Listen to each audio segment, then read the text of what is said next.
ఈరోజు యోగా సూత్రాలు చేసే ఆసనం పేరు సుప్త గోముఖ అగ్నిస్తంభాసన. ఈ ఆసనంలో మనము బెల్ట్ని వాడబోతున్నాము. బెల్ట్లో మనకు హుక్ ఉన్న బెల్ట్ అవసరము. ముందుగా మనము వీపుపై పడుకోవాలి. వీపుపై పడుకుందాము. పాదాలని మనము బద్ధకోణాసనంలో పెట్టాలి. ఒక పాదాన్ని ఇంకో పాదం కింది భాగానికి ప్రెస్ చేస్తూ తొడ కండరాలని దూరంగా చేస్తూ కళ్ళని మూసివేసి ఇక్కడ అలానే ఉండాలి. వీపులో ఆర్చ్ ఎక్కువగా రాకూడదు. పొట్ట కండరాలని లోపలికి బిగించాలి. అలా బిగిస్తూ ఇక్కడ మనము వీపుని నిటారుగా చేస్తూ ఉండాలి. తొడలలో ఎలా అనిపిస్తుందో గమనించండి. శ్వాసపై మీ ధ్యానాన్ని కేంద్రీకరించి కొన్ని నిమిషాల పాటు ఇక్కడ అలానే ఉండాలి.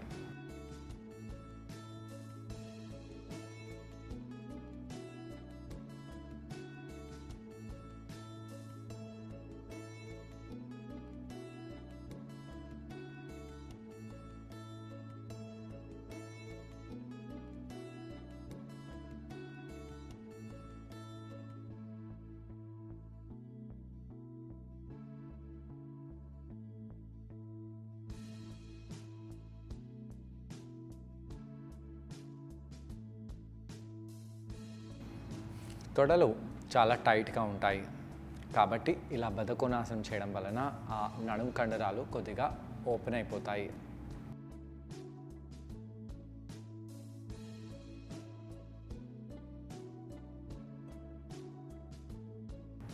ఇలా కొన్ని నిమిషాల పాటు ఉండి దాని తర్వాత పాదాలని మ్యాట్పై ప్రెస్ చేద్దాము.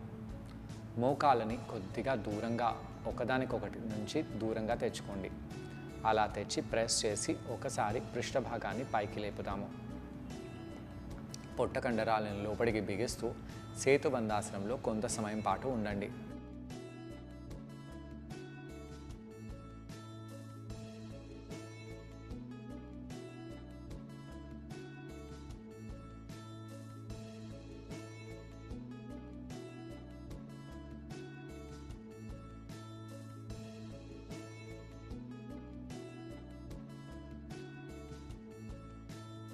అలా కిందికి వచ్చేసిన తర్వాత కుడి యాంకిల్ని లెఫ్ట్ నీ దగ్గర తెచ్చిపెట్టండి. ఇది సుచిరంధ్రాసనము. ఇలా మనము కాళ్ళని పెట్టేసి ఎడమ చేతితో ఆ మోకాల్ని పొట్టవైపు లాగాలి.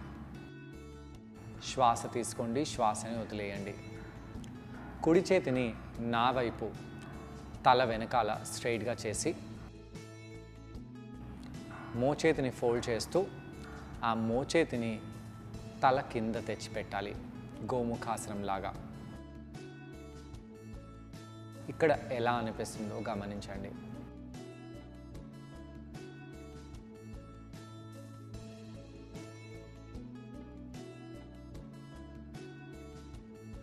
కొద్దిగా ఇబ్బందిగా ఉంది.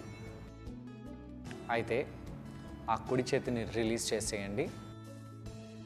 అగ్నిస్తంభలో కాళ్ళని తీసుకెళ్ళాలి. కుడి యాంకిల్ లెఫ్ట్ నీ దగ్గర ఉంది. ఆ లెఫ్ట్ నీని టర్న్ చేసి లెఫ్ట్ పాదాన్ని కుడి మోకాలు దగ్గర తీసుకెళ్ళండి. ఇక్కడ పాదాలను ఇలా పెట్టాలంటే కష్టంగా భావిస్తాము. అయితే ఏం చేద్దాము, కాళ్ళని కింద పెట్టేసి కుడి యాంకిల్ దగ్గర మనము బెల్ట్ని పెట్టేయాలి. ఆ బెల్ట్లో ఒక హుక్ ఉందండి.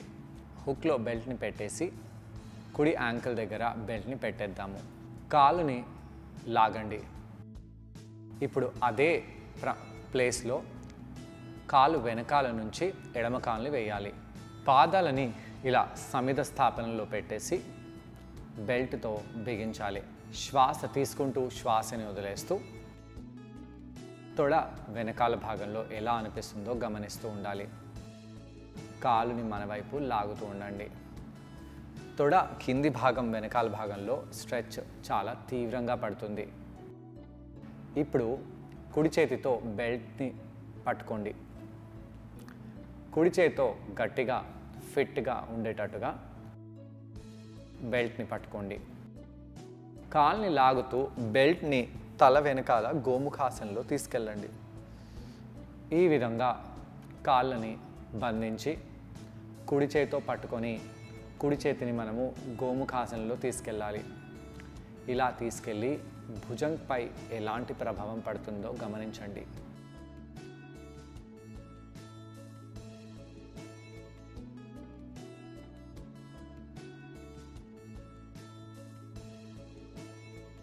భుజంపై మోచేతిపై చాలా తీవ్రంగా స్ట్రెచ్ పడుతుంది.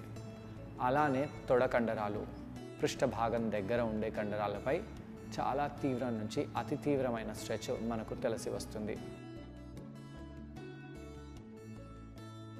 అయితే ఈ యొక్క స్ట్రెచ్లో మనము చాలా ఎక్కువ సమయం పాటు ఉండాలి. 1 నిమిషం పాటు అలా వెళ్ళి బయటికి రాకూడదు.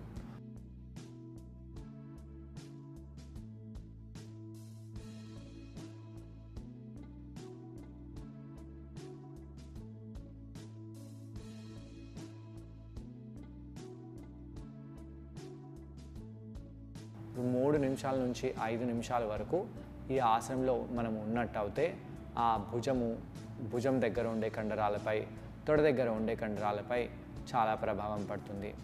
రక్త ప్రసరణ గుహ భాగంలో, తొడ భాగంలో చాలా బాగా జరగడం వలన అక్కడ ఎటువంటి హెల్త్ సమస్యలు ఉన్నా ఆ సమస్యలు తొలగిపోతాయి. శ్వాస తీసుకుంటూ శ్వాసని వదిలేస్తూ కళ్ళని మూసివేసి కొంత సమయం పాటు అలానే ఉండండి.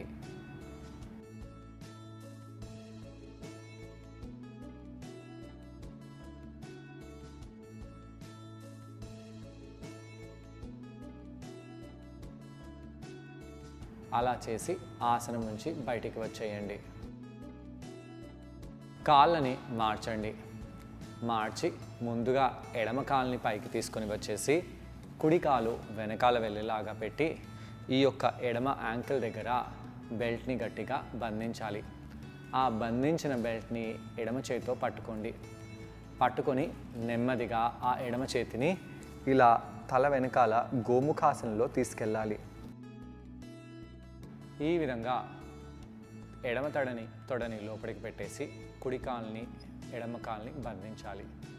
బంధించి ఎడమ చేతితో పట్టుకొని ఆసనాన్ని మనము రెండో వైపు చేద్దాం. చూసారు కదండి, ఈ ఆసనం పేరు సుప్త గోముఖ అగ్నిస్తంభ ఆసనం. ఈ ఆసనాన్ని మనం బెల్ట్ సహాయంతో చేసాం. ఈ ఆసనం చేయడం వలన కాళ్లకు, కాళ్ల కండరాలకు చాలా మంచిది. తొడ కండరాలు బాగా స్ట్రెచ్ అవుతాయి. మోకాళ్లపై కూడా ఈ ఆసనం చాలా ప్రభావం చూపిస్తుంది.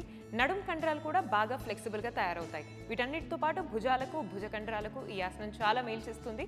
భుజాల కండరాలు కూడా బాగా ఫ్లెక్సిబుల్గా తయారవుతాయి.